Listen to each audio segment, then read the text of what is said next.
Good morning to all.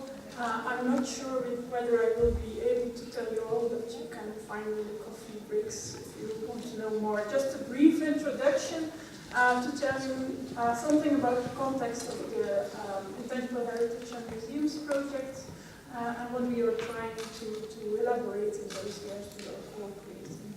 A few years ago,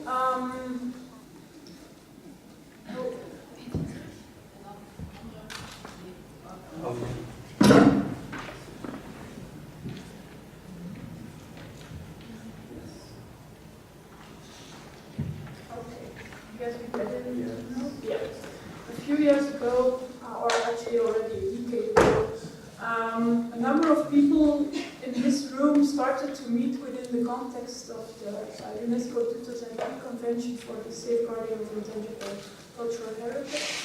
On the one hand, of course, you have people meeting there that are diplomats or in the policy of the different states parties to the convention. On the other hand, you have NGOs that become accredited and that are actively engaging with implementing the convention all over the world.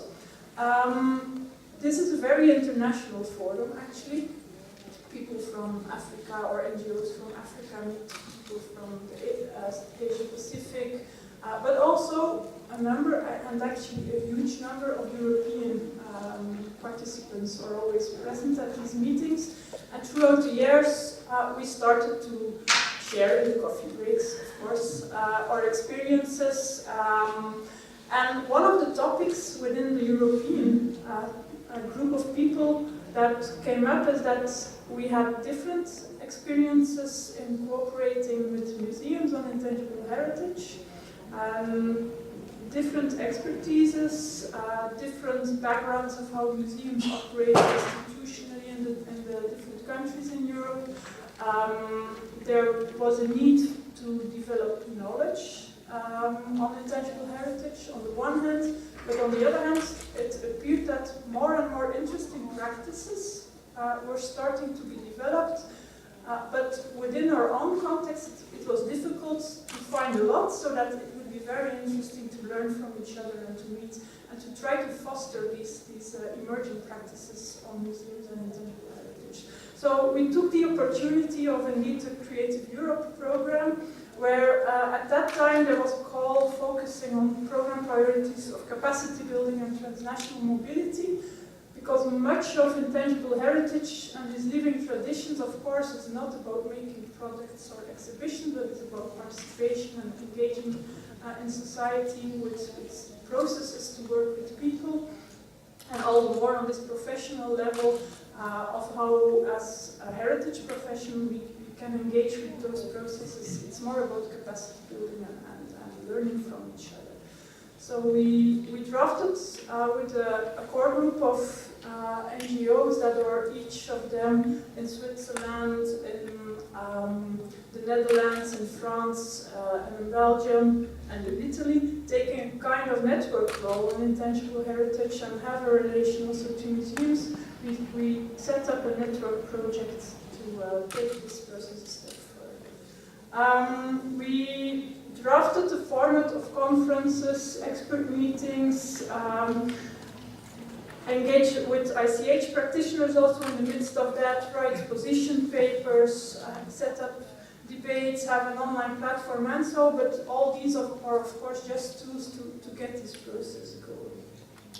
Another thing we did, and that is very important, is that these partners are all situated within their own national context, you could say, but we could not set up such a project with having some key partners that are on the one hand in this ICH field, that's the ICH NGO forum, engaging on an international level, and on the other hand on the museum international level, for which we approached ICOM and NIMU, and we are very happy that we can walk throughout this whole process of the project together with those partners as well. We saw that one of the opportunities in the project was that in the quest or the search we have with living traditions, and which on the other hand is also present in the museums up to date, is how to face key challenges in contemporary society. And we, with the steering group or the think tank of the project, we defined 5 key challenges we thought could be an opportunity to focus our reflection throughout those 3 years of cooperation, and to have gaze each time from a different perspective on the same topic. So we kicked off in Rotterdam in 2017 with a first international conference and expert meeting in which we had the focus on diversity and super diversity within ICH and museums. We had a second meeting in Palermo in February on participation, which is very core, of course, to the intangible heritage safeguarding anyway. Now we have the fascinating topic for those 2 days on urbanized society, and we will have 2 more after this meeting, one on innovation in the beginning of 2019, and then a final meeting and conference on cultural policies, which will take place in 2019. There are different outputs we are creating. That's important also in European projects to have also a kind of very concrete outputs and outcomes, of course. One of the ideas we had is that we could also engage with really set up an opportunity in the spirit of this Creative Europe program, but also in the spirit of working together with communities and groups and individuals that engage in intangible heritage to set up co-creation opportunities. So in every meeting we also have a practice of co-creation that is set up by a call and to which ICH communities can be candidate with a proposal how they see a cooperation with a museum, and then get some budget and funding to realize their project. A very important part, and we had recently 2 or 3 weeks ago an extra meeting on that, is that we want to create a toolbox that is useful for the people that want to work on intangible heritage and museums in the future. So that all the things we learn from these meetings, we can try to grasp what makes sense, what is useful for others, and how to share it in a way that museum professionals in the future can easily find things they need in there. So it will be also part of this meeting tomorrow, actually, in the expert meeting. We will further work on that. Of course, we learn a lot of everything that is shared in conferences and expert meetings by inspiring examples and ideas, and try to note these down and have them on the website and so on. There's the bibliography, which was already developed before the start of the project, and which is shared online, and which we keep going on, and will be going on also after the project for sure.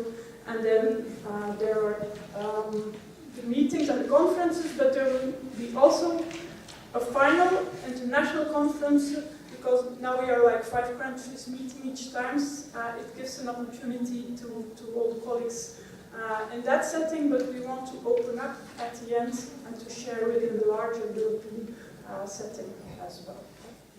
And of course there is the website where which we approach as a know-how sharing platform. So this is it, I think. In the last slide you see the different partners and some of the website. If you're not yet subscribed to the newsletter, please do so, because we have often some updates that can be also interesting for you. And you can find me if you have any questions, of course. Maybe it has already been mentioned, but I'm here as the coordinator of this NGO Workshop Intangible Heritage Planning, but in fact it is really day-to-day key. My